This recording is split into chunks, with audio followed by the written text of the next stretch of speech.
जय हिंद साथियों।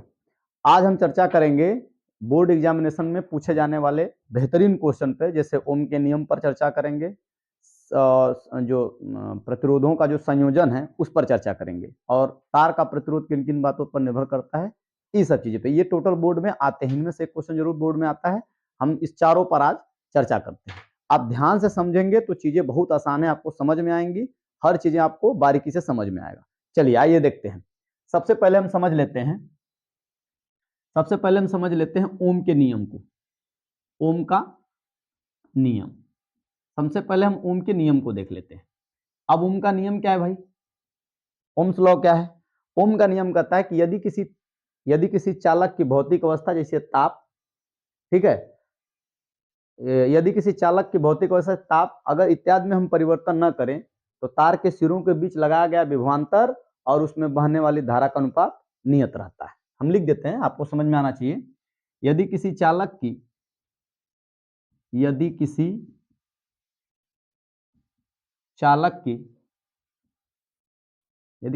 की भौतिक अवस्थाएं जैसे ताप, भौतिक अवस्थाएं जैसे ताप, यदि किसी चालक की भौतिक अवस्थाएं जैसे ताप इत्यादि में परिवर्तन न हो,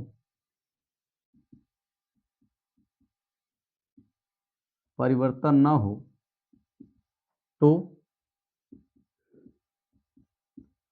तार के सिरों पर लगाया गया विभवांतर तथा उसमें बहने वाली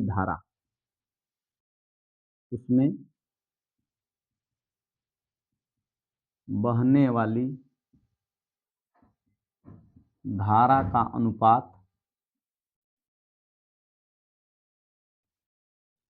नियत रहता है।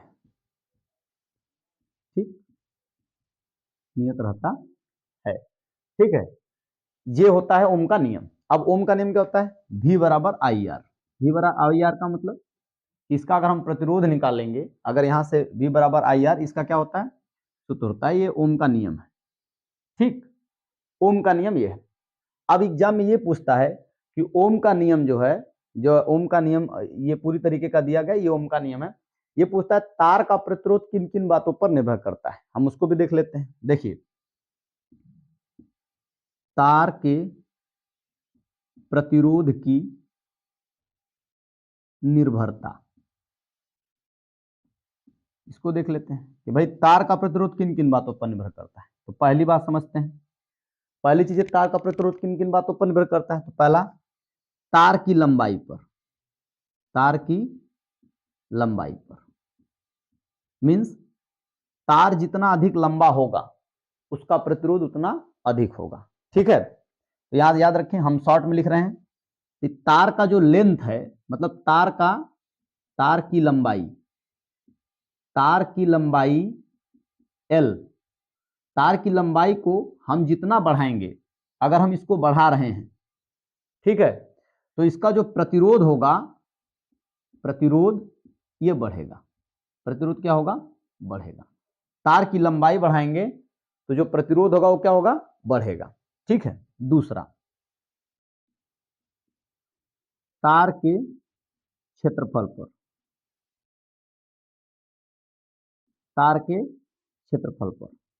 तार का जो एरिया है इस पे भी डिपेंड करता है। तार का क्षेत्रफल क्या? तार का क्षेत्रफल मतलब तार का क्षेत्रफल जितना अधिक रखेंगे, तार का क्षेत्रफल अगर आप बढ़ाते हैं, एरिया अगर बढ़ाते हैं, ठीक, तो इसका जो प्रतिरोध है वो कम होगा। प्रतिरोध उतना कम होगा, मतलब तार की क्षेत्रफल मींस उसकी मोटाई। तार का जो मोटाई है हम जितना ज्यादा रखेंगे, जितना ज्यादा उसके तार की मोटाई को रखेंगे, प्रतिरोध उतना कम होगा। ठीक है ना। अब तीसरा पॉइंट होता है तार के पदार्थ पर। पदार्थ मींस तार जो बनाया जाता है, कई पदार्थों के मिक्सिंग से भी बनाया जा सकता है। तो अगर दो अलग अलग पदार्थों के मिक्सिंग से आप बनाएंगे और समान मोटाई और समान लंबाई का अगर तार होगा तो उनका जो प्रतिरोध होगा अलग अलग होगा। समझ रहे हैं? यहां लिख देते हैं समान मोटाई समान लंबाई और समान मोटाई समान मोटाई समान लंबाई और समान मोटाई का अगर तार है, मोटाई का तार अगर समान लंबाई और समान मोटाई का तार है तो अगर इनका जो प्रतिरोध है ना, प्रतिरोध ये बाबू अलग अलग होगा। अलग अलग क्या होंगे? अलग अलग होंगे। ठीक, एक ही आता है। अगला आता है कि भाई चौथा, तार के ताप पर, टेम्परेचर पर। ताप, तार का जो ताप है वो अगर आप बढ़ाते हैं तो उसकी प्रतिरोधक क्षमता बढ़ जाती है। तो तार का ताप बढ़ाने पर अगर आप ताप बढ़ाते हैं तो प्रतिरोध क्या होगा? बढ़ेगा, प्रतिरोध बढ़ेगा। ठीक, ये एग्जाम्स में आपको बहुत इंपॉर्टेंट क्वेश्चन बताएं, जो ये काफी बार पूछा गया है एग्जाम्स में, एकदम इंपॉर्टेंट क्वेश्चन है ये सब। ये इंपॉर्टेंट है, ये भी इंपॉर्टेंट है। इसके आधार पे हम प्रतिरोधों का संयोजन सीखेंगे। ठीक, तो आप अगर बारीकी से समझेंगे, अपने हाथों में पेन कॉपी लेके बैठे, जब भी पढ़े लेके बैठे। ठीक है, हमारा उद्देश्य है कि आप लोगों को बोर्ड एग्जामिनेशन में अच्छे मार्क्स जो है हासिल हो। ठीक है, नोट करिए इसको। देखिए, अब हम समझ लेते हैं, ये हो गया भैया दो चीज। अब हम समझते हैं प्रतिरोधों का संयोजन। प्रतिरोधों का संयोजन समझते हैं। प्रतिरोधों का संयोजन क्या है? तो प्रतिरोधों का संयोजन हम फिलहाल में जो दो तरीके से करते हैं, एक श्रेणी क्रम में, एक समांतर क्रम में। तो पहला हम समझते हैं श्रेणी क्रम संयोजन। प्रतिरोधों का श्रेणी क्रम संयोजन, प्रतिरोधों का श्रेणी क्रम संयोजन समझते हैं। ठीक है, देखो ये सर्किट है, हम बना देते हैं यहाँ पे। ये एक प्रतिरोध हो गया, ये दूसरा प्रतिरोध हो गया, ये तीसरा प्रतिरोध हो गया। ठीक, यहां से हमने एक बैटरी कनेक्ट कर दी, सेल कह सकते हैं, बैटरी हम कनेक्ट कर दे रहे हैं। ये कनेक्ट हो गया प्लस माइनस। ये विभवांतर हम वोल्टेज कनेक्ट कर दिए। ये क्या हो गया? ये भैया कुंजी हो गई, आप इसको कुंजी कह सकते हैं। ये कुंजी लगा दिया गया, ये कुंजी हो गई। ठीक, ये विभवांतर हो गया बैटरी का। सही है। अब यहां से ये धारा ही आई, ये जंक्शन मान लेते हैं ए है, ये पॉइंट बी मान लेते हैं, ये पॉइंट सी मान लेते हैं, ये पॉइंट डी मान लेते हैं। कोई दिक्कत? अब इसका प्रतिरोध हम R1, पहला दूसरा प्रतिरोध R2, तीसरा प्रतिरोध R3, R1 R2 R3। अब एक प्रतिरोध में, पहले प्रतिरोध में विभवांतर इनमें अलग अलग होंगे। V1, विभवांतर V1, इसमें विभवांतर V2, इसमें विभवांतर V3।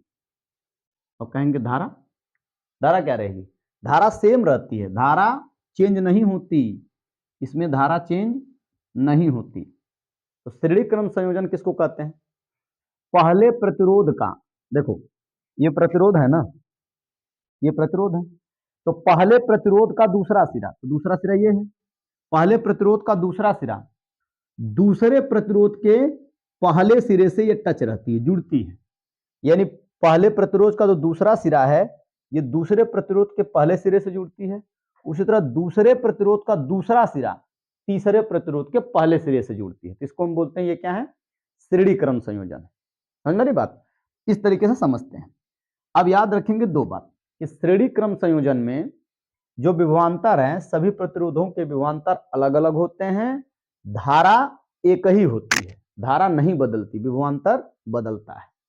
ठीक, ये बात याद रखिए। अब यहां लिखते हैं, माना तीन प्रतिरोध, प्रतिरोध माना तीन प्रतिरोध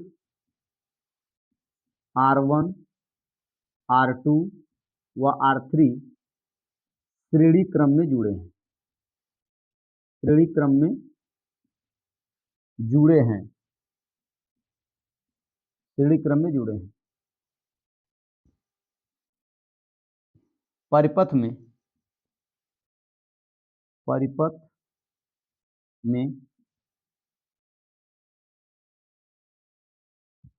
क्या से लिखते हैं, जिसमें जिनमें प्रत्येक प्रतिरोधों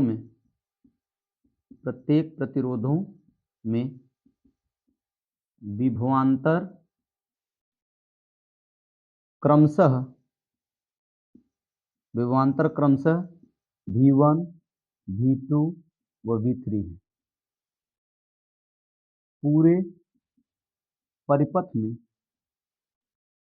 पूरे परिपथ में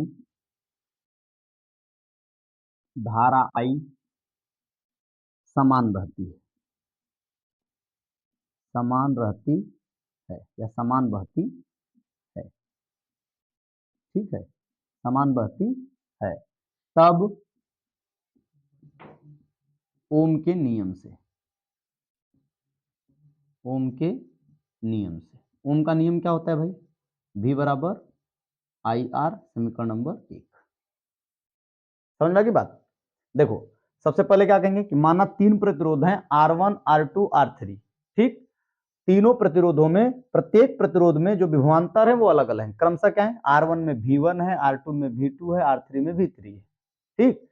और पूरे सर्किट में जो धारा बह रही है वो I है, जो समान रहती है, वो बदलती नहीं है। कोई दिक्कत नहीं? दिक्कत। अब हम क्या करेंगे बाबू, अब समझो। अब ओम का नियम होता है V बराबर IR। तो जब हम विभवांतर, ये तो पूरे सर्किट का है ना, ये पूरे सर्किट का विभवांतर है। अब हमको अलग अलग प्रतिरोधों का विभवांतर चाहिए, तो हम विभवांतर बदलेंगे। प्रतिरोध भाई, पहले प्रतिरोध में विभवांतर V1, दूसरे में V2, तीसरे में V3, इस तरीके से करेंगे, लेकिन धारा चेंज नहीं करेंगे। तो इसके अनुसार लिखेंगे। तो पहले प्रतिरोध में क्या हो जाएगा, पहले प्रतिरोध में जो होगा V1 बराबर IR1, समीकरण 2। देखो यहाँ विभवांतर जो है V से हमने क्या कर दिया, V1 कर दिया, I सेम रखे हैं, R को R1 कर दिया, क्योंकि हम इस प्रतिरोध की बात कर रहे हैं। दूसरे प्रतिरोध में चलेंगे तो विभवांतर V2 और प्रतिरोध R2, तो ये हो जाएगा V2, ये हो जाएगा IR2, समीकरण नंबर 3। इसमें चलेंगे विभवांतर V3 और ये हो जाएगा IR3, समीकरण नंबर 4। समझ में आया बात? इस तरीके से बना लेंगे। अब कुल प्रतिरोध, सॉरी कुल विभवांतर, कुल विभवांतर क्या होगा भाई, टोटल विभवांतर अगर निकालना है तो सबको जोड़ दो, कुल जोड़ेंगे तब तो V के बराबर होगा ना, तो टोटल जोड़ दीजिए। तो ये जगह V बराबर V1 plus V2 plus V3, ठीक है। अब V का मान यहां देखो कितना है, IR रख लेते हैं बाबू। यहाँ क्या है, यहां देख लीजिए IR1 है, यहाँ क्या है IR2 है, और V3 का मान IR3 है, ठीक। V का मान यहां से रख लिए IR, V1 का मान यहां से रख लिए IR1, V2 का मान यहां से रख लिए IR2, V3 का मान यहां से रख लिए IR3 रख लिए। अब देखो इन तीनों में I कॉमन है, तो I कॉमन कर लेते हैं, तो अंदर क्या बचेगा, R1 plus R2 plus R3, सही है। और इधर क्या है IR, तो देखो ये I से I क्या हो जाएगा, कट जाएगा, क्योंकि भैया गुड़ा है, इधर लाएंगे तो भाग हो जाएगा। R बराबर क्या बचा, R1 plus R2 plus R3, ये श्रेणी क्रम, तीन प्रतिरोधों का ये श्रेणी क्रम संयोजन, ठीक है। अब ये एग्जाम्स में, बोर्ड में 2024 के सेट में ये आए हुए क्वेश्चन है। आप इसको जब पढ़ेंगे, जितना हम बता रहे हैं, ये इसको पढ़िए, खूब बढ़िया से लगाइए, ठीक है, नोट करिए। अब हम नेक्स्ट समझते हैं, नेक्स्ट समझ लेते हैं, दूसरा समझ लेते हैं समांतर क्रम संयोजन। समांतर, इसी को बोलते हैं समांतर क्रम, या समांतर क्रम कह सकते हैं, या इसी को बोलते हैं पार्श्व क्रम, पार्श्व क्रम संयोजन, श्रेणी क्रम या पार्श्व क्रम बोलते हैं इसको, ठीक। अब ये भी एग्जाम्स में आते हैं, तो हम इसको भी देख लेते हैं इसी लगले। देखिए ये हो गया, ऐसे बना लेते हैं भाई, इसी तरह इधर से बना लेते हैं, ये हो गया, यहाँ से देख लीजिए ये हो गया। ठीक, इधर से हम एक सेल जोड़ लेते हैं, बैटरी जिसको बोल सकते हैं।